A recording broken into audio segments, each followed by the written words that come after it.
बिस्मिल्लाहिर्रहमानिर्रहीम, अस्सलाम वालेकुम नादरीन। आप यूट्यूब चैनल देख रहे हैं, मैं इमरान खान हूं।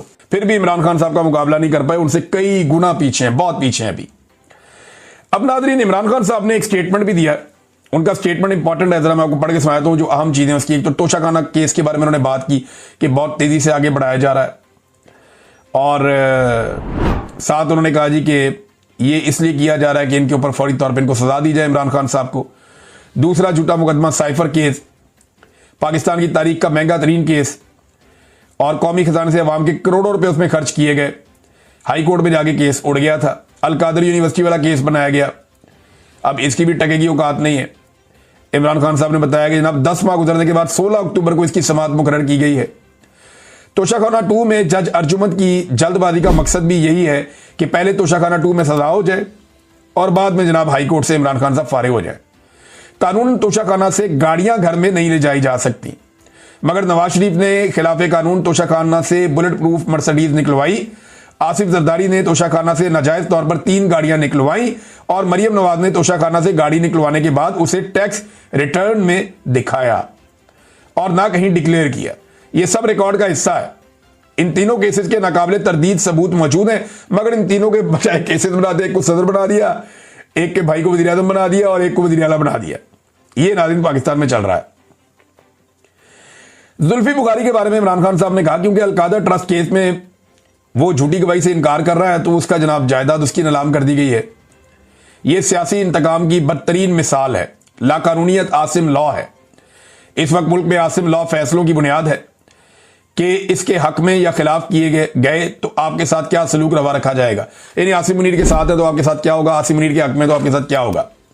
जब आप आसिम लॉ के साथ होते हैं तो आप पर करामात होती हैं। आपका गंदम का इतना बड़ा स्कैंडल भी हो तो कोई पूछने वाला नहीं होता। आप तोशाखाना से गाड़ियां भी ले निकलते हैं तो आप पर कोई केस नहीं बनता। शुगर माफिया हो, लैंड माफिया हो, आसिम लॉ की छतरी तले हैं तो आप किसी कानून की पकड़ में नहीं आते। लेकिन अगर आप आसिम लॉ के खिलाफ जाते हैं तो आप पर बेबुनियाद मनगढ़ंत मुकदमात बन जाते हैं, जेलों में डाला जाता है। आप और आपके खानदान पर हर वो जुल्म किया जाता है जो इस मुल्क की तारीख में किसी के साथ नहीं हुआ। इसके बाद इमरान खान साहब ने पाकिस्तानियों को एक पैगाम दिया। उन्होंने कहा कि पाकिस्तानियों को यह पैगाम देना चाहता हूं कि पाकिस्तान में बुनियादी इखलाकी और अदालती इक़दार की धज्जियां बिखर गई हैं। अगर आप आज अपने हुकूक और कानून की बालादस्ती के लिए नहीं उठेंगे तो आने वाला वक्त तबाहकुन होगा। नाइंसाफी और फस्तायत के बायस मईशत भी बुरी तरह मुतासिर होगी। पिछले 3 सालों में 30 लाख से ज्यादा पाकिस्तानी बैरून मुल्क जा चुके हैं। यह हुकूमत नाअहल है, गुर्बत की लकीर से नीचे लोग जा रहे हैं। हजरत अली का कौल है कि कुफर का निजाम चल सकता है मगर जुल्म का नहीं। हमें इस जुल्म के खिलाफ अपने और अपने मुल्क के बेहतर मुस्तकबिल के लिए खड़ा होना पड़ेगा। इसलिए पूरी कौम को पैगाम देता हूं कि तैयारी पकड़ें। ये इमरान खान साहब ने कहा।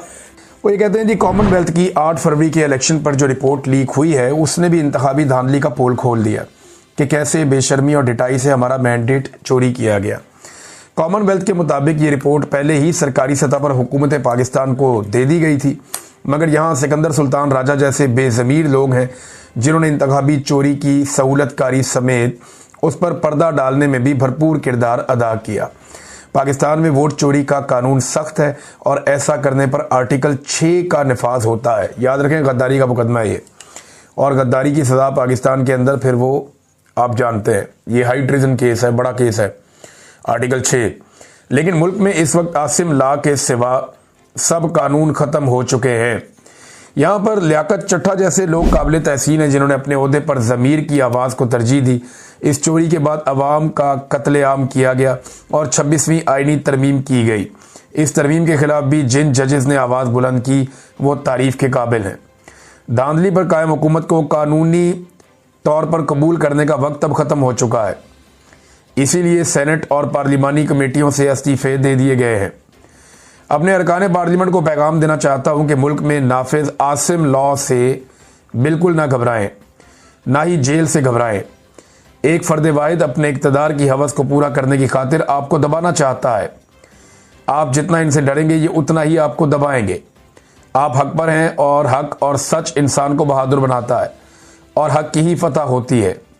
ये जी पहला हिस्सा था, और इसमें आसिम मुनीर साहब को उन्होंने डायरेक्टली इमरान खान साहब ने रगड़ा दिया कि जनाब ये आपको डराते हैं, ये फर्द वाहिद है, ये अपने इक़्तिदार की हवस पूरी करना चाहता है। इस तरह इमरान खान साहब ने कहा, और ये आप सबको दबाना चाहता है। आप जितना डरेंगे ये उतना आपको दबाएगा। और आप हक पर हैं। हक और सच इंसान को बहादुर बनाता है और हक की ही फतह होती है। अब आ जाए इसका जो दूसरा हिस्सा ट्वीट का, उसमें इमरान खान साहब ने अब अफगानिस्तान, पाकिस्तान और ये जो अमन व अमान के और दहशतगर्दी के मामलात हैं इनको एड्रेस किया है। अफगानों और कबायली अवाम के साथ भी 9 मई की तर्ज पर ही एक फॉल्स फ्लैग रचाया जा रहा है। जब से आसिम मुनीर को चार्ज मिला है, अफगानिस्तान के साथ ताल्लुकात जानबूझकर बिगाड़े जा रहे हैं और उन्हें मुसलसल पाकिस्तान से जंग शुरू करने पर उकसाया जा रहा है ताकि मौजूदा अफगान हुकूमत की मुखालिफ लॉबी को खुश किया जा सके और मगरिब के सामने एक निजात दहिंदा बनने की कोशिश की जाए। सबसे पहले अफगान हुकूमत को संगीन धमकियां दी गई, फिर मजहबी, इखलाकी और पनागजीनों के आलमी हकूक की खिलाफ वर्जी करते हुए 3 नस्लों से पाकिस्तान में मुकीम अफगान भाइयों को धक्के देकर मुल्क से निकाला गया। उसके बाद अफगानिस्तान की सरजमीन पर हमले किए गए और अब ये कहकर दहशतगर्द आ गए हैं, कबायली इलाकों में ऑपरेशन लॉन्च कर दिए गए हैं। इन पॉलिसियों की वजह से हर जानिब हमारे ही लोग शहीद हो रहे हैं। पुलिस एहलकार, फौजी और आम बेगुनाह लोग जो शहीद हो रहे हैं सब हमारे अपने हैं। इस तर्ज अमल से कभी अमन कायम नहीं होता। पायदार अमन हमेशा बातचीत से कायम होता है। अच्छा, यहाँ इमरान खान साहब ने एक बड़ा टेक्निकल नुक्ता उठाया। पाकिस्तान में तो दहशतगर्दी होती है ना, तो ये सारे लोग या जो भी टाउट हैं एस्टेब्लिशमेंट के या मौजूदा रजीम के जो सहूलतकार हैं या जो बेनिफिशरी हैं वो सारे, या मिलिट्री एस्टेब्लिशमेंट के लोग, ये कुछ चंद लोग ही हैं, सारी फौज तो ऐसे नहीं सोचती। ये चंद लोग हैं, वो ये प्रोपेगेंडा करते हैं, बयानियाँ बनाते हैं कि देखो ना इमरान खान बात करता है अफगानिस्तान के हक में, देखो ना इमरान खान बात करता है बातचीत की, ये देखो ये कत्लेआम हो रहा है। इमरान खान साहब ने इसका तोड़ दिया कि ये कत्लेआम हो ही इसलिए रहा है कि आप बातचीत नहीं कर रहे। अल्टीमेटली आपको बातचीत करनी पड़ेगी, जितनी मर्जी आप लड़ाई करें। यूक्रेन और रशिया की लड़ाई गुज़िश्ता 3.5 साल से लगी हुई है। एक दिन आएगा वो बैठेंगे और बातचीत करेंगे, मसला हल हो जाएगा। ये मसले जो है वो टेबल पे ही हल होते हैं। ये मुमकिन नहीं है कि आप टेबल के बगैर मसला हल कर दें। आपको अफगानिस्तान फतह नहीं करना और उन्होंने पाकिस्तान फतह नहीं करना। तो इमरान खान साहब ने कहा कि जो पायदार अमन बातचीत से ही होता है। अब अफगानिस्तान और कबायली इलाकों में अमन के क़याम के लिए 3 फरीकों को साथ लेकर चलना नागुज़ीर है। सबसे पहले पाकिस्तान के कबायली इलाकों की अवाम, दूसरे अफगान हुकूमत और तीसरे अफगानिस्तान की अवाम। यानी जो कबायली लोग हैं उनको, जो अफगान लोग हैं उनको, और जो हुकूमत है अफगानिस्तान की उसको आपको लेना पड़ेगा ऑन बोर्ड। इन तीनों फ्रीकैन की मदद के बगैर कोई कामयाब ऑपरेशन या कोई पायदार हल नहीं हो सकता। खैबर पख्तूनख्वा में कुछ करने की कोशिश है, जो कुछ करने की कोशिश है वो सिर्फ तहरीक इंसाफ की हुकूमत को गैर मकबूल करने के लिए है। मिलिट्री ऑपरेशन से दहशतगर्दी मजीद बढ़ेगी और जब पुलिस इस बढ़ती हुई दहशतगर्दी को कंट्रोल करने में लगेगी। अगले वीलॉग में आपको बताऊंगा। अब तक के लिए इतनी, अपना ख्याल रखिएगा, अपने चैनल का भी। अल्लाह हाफ़िज़।